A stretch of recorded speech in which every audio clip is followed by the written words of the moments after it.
সিংহপাড়া মুর্শিদাবাদের শমশেরগঞ্জের হিন্দু অধ্যুষিত এলাকা। তার মধ্যেই গুটি কতক মুসলিম পরিবারের বাস।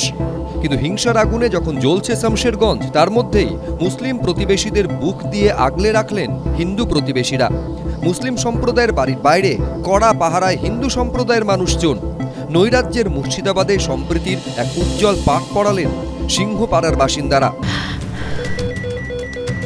ক্যান্সারে নেই আর ভয়, NCRI হবে এর জয়। আপনাদের ভরসা নেতাজি সুভাষচন্দ্র বোস ক্যান্সার হসপিটাল। শমশেরগঞ্জে একটি বাড়ির সামনে আমরা দাঁড়িয়ে রয়েছি, যেটা থানা থেকে খুব কাছেই।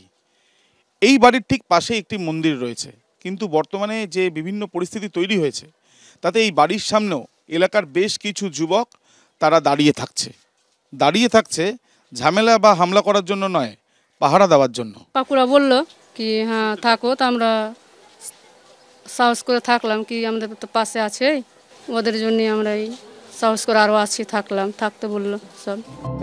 সিংহপাড়ায় মন্দিরের ঠিক পাশে এই বাড়িতে থাকেন সাবির মল্লিক এবং জুবেইদা মল্লিক। সংশোধিত ওয়াকফ আইনের বিরুদ্ধে বিক্ষোভে শুক্রবার থেকে রণক্ষেত্র হয়ে ওঠে মুর্শিদাবাদ। হিংসার আগুনে বলি হয় তিনটে প্রাণ। কিন্তু এই অশান্তির মধ্যেই প্রতিবেশী সাবির জুবেইদাদের রক্ষার দায়িত্ব নেন স্বপন বংশীলালরা। অশান্তির আগুন বন্ধুত্বকে ছারখার করতে পারেনি। এই যে পরিস্থিতি তৈরি হয়েছে, সেই পরিস্থিতিতে গেটের সামনে যে তালা ছিল সেই তালাও খুলে গেল। তার কারণ এলাকার বাসিন্দারা বলছেন তারা পাহারা দিচ্ছিলেন অন্যান্য বাড়ির মতন আরও একটি বাড়িতে।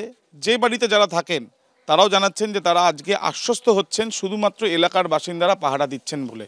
মিলেমিশেই তারা থাকতে চান এবং আগামী দিনও এইভাবেই তারা এগোবেন। ছবি এই শমশেরগঞ্জেরই।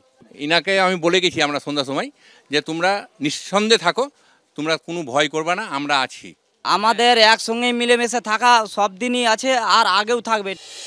40-এর দশকে সম্প্রীতি রক্ষার্থে বিহুর সুরে সলিল চৌধুরী লিখেছিলেন, ও মোদের দেশবাসী রে, আয়রে পরাণ ভাই, আইরে রহিম ভাই, কালো নদী কে হবি পার, এই দেশের মাঝেরে পিশাচ আনে রে কালো বিভেদের বান, সেই বানে ভাসে রে মোদের দেশের মান।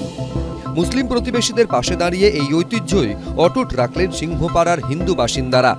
আবির দত্ত, ABP আনন্দ, মুর্শিদাবাদ।